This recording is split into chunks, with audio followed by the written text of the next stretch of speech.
All since McCain chose Sarah Palin as his running mate. Is it because of gender, or is there something more going on here? Joining me now is New York Post columnist, political analyst Kirsten Powers. Kirsten, what's going on? Not much. How are you? I'm good. You want what's going on with the poll? Very volatile news today. I feel vulnerable. But anyway, I'm here for you. What's going on here?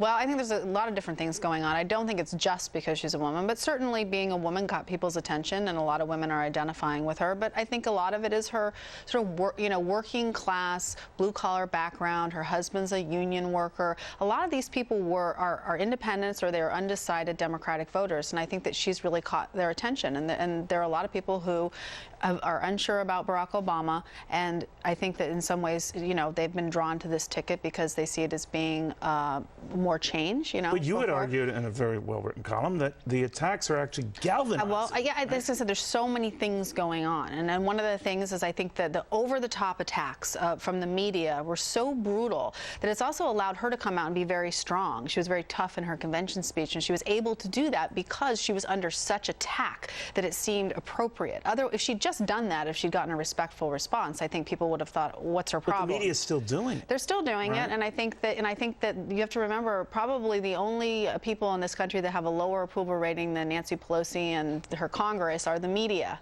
But it's not as if they're not doing their job. They have to look into her record. They should look into her record. Every time they do it, it boomerangs. Well, they should look into her record, but they're not. As you know, initially they weren't looking into her record. They were talking about her as a mother. They were talking about her daughter. They were treating her daughter like Britney Spears.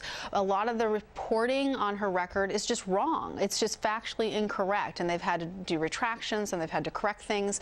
And I just think they have no credibility. At this point, I think a lot of people think, why would I believe anything you say after the way that you treated her? They've just lost all credibility. Well, the swing in white women in particular, and I guess this is married white women, young white women, even pro-choice white women, is dramatic. It's been, what 20-point swing? 20-point swing, yeah. And I think that, look, people also are confused about who these Hillary Clinton voters are. People said, oh, never will these voters ever vote for John McCain because they're all these feminist pro-choice people. Well, in reality, if you talk to the Clinton campaign, they'll tell you that's not true. These people look like Sarah Palin. These are working class people. They're people who, sure, they may be pro-choice, but it's not their #1 issue. It's not the thing they're voting on.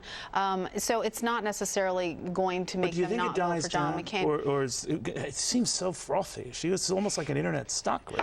Yeah, well, I think there's a lot of excitement right now, and it's very possible, like you said, that it could wear off, or as people get to know her, maybe they'll decide that, wait a minute, this isn't who I thought you were, because people don't know that much about her, and they could turn against her. But I think that she's had the impact that John McCain wanted, certainly. Kirsten, thank you. Always good seeing you. Good to be Kirsten here. Powers. Well, George Carlin